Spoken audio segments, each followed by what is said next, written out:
আজকে মুর্শিদাবাদের জমিয়তে উলামা হিন্দের কমিটি গঠন, জেলা কমিটি গঠন হলো।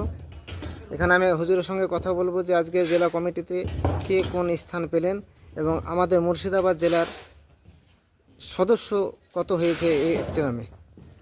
বিসমিল্লাহির রহমানির রহিম। তথাকথিতভাবে 1803 সাল থেকে জমিয়তের কাজ চলে আসছে আমাদের মুর্শিদাবাদ জেলায়। 1950 সালের পর জমিয়তের কাজ শুরু হয়েছে বলে আমরা যতটুকু বুঝতে পারছি। তো তখনকার দিনে মাস্টার আনিসুর রহমান, নজরুল ইসলাম, হজরত মৌলানা মুফতি শামসুর রহমান সাহেব, মৌলানা আসিরুদ্দিন কাসিমি সাহেব, জয়নুল আবেদিন সাহেব এবং সর্বোপরি আব্দুর রহমান সাহেব রহমতুল্লাহ আলাইহি এনারা কাজ সামলেছিলেন। সে কাজ 2006 সালে দায়িত্ব পাওয়ার পর সামলেছি চলেছি।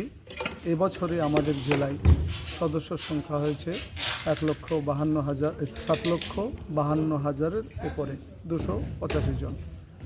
আর জেলা বা রাজ্য জেনারেল কাউন্সিলে 750 জন। আর কেন্দ্রীয় কমিটিতে জায়গা পেয়েছে 51 জন।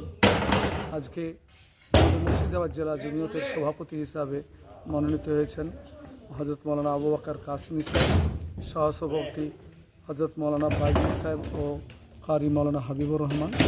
আর সাধারণ সম্পাদক হিসাবে আমি মুফতি মোহাম্মদ নাজমুল হক এবং আমার সঙ্গে সম্পাদক হিসেবে মুফতি আব্দুল কুদ্দুস সাহেব, শেখুল আদিল জালিলিয়া, কারি রিয়াসাতুল্লাহ সাহেব, হরিয়ার পাড়ার মুফতি ইসরাইল সাহেব, লালবাগের মুফতি সাইদ সাহেব, দমকল মহকুমার মৌলানা আসিরুদ্দিন সাহেব ও কারি মাইনুল ইসলাম সাহেব, আর দমকল এই কান্দি মহকুমা থেকে দায়িত্বে এসেছেন কারি নুরুজ্জামান সাহেব, মুফতি আলী আকবর সাহেব এবং কোষাধ্যক্ষ হিসেবে মনোনীত হয়েছেন মৌলানা শহীদুল ইসলাম সাহেব বাংলা থেকে। তাছাড়া মহকুমা কমিটিরও নাম বলে দেওয়া হয়েছে। দমকল মহকুমার দায়িত্বে সম্পাদকের পালন করবেন মুজাফর খান, আর সভাপতি কারি মাইনুল ইসলাম। বহরমপুরে হজরত মৌলানা মুফতি ইসরাইল সাহেব হবেন সম্পাদক, আর সভাপতি হিসাবে হাফিজ তহিদুল ইসলাম সাহেব। কান্দিতে সভাপতি হজরত মৌলানা আলী আকবর সাহেব, তার সঙ্গে সহযোগিতায় হাফিজ মতিয়ার রহমান সাহেব, আর সম্পাদক কারি নুরুজ্জামান সাহেব, সহযোগিতায় হজরত মৌলানা আনসার আলী সাহেব।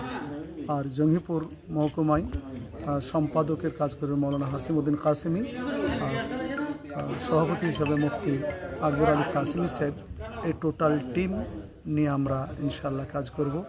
আগামী দিনে মুসলিম পার্সোনাল ল বোর্ডের বলুন, ওয়াকফ সম্পত্তি বলুন, শাকিল বিন হানিফ ফেতনা বলুন, বা কেন্দ্রীয় সরকার যে সমস্ত জনবিরোধী সিদ্ধান্তগুলি নিয়ে আসছে, বিশেষ করে ওবিসি, সর্ববিষয়ে আমরা জনগণের কাছে পৌঁছাবো এবং পাড়ায় পাড়ায় মহল্লায় মহল্লায় আমরা সমাজ সংস্কারের কাজ, ইসলামী মুআশরার কাজ করব।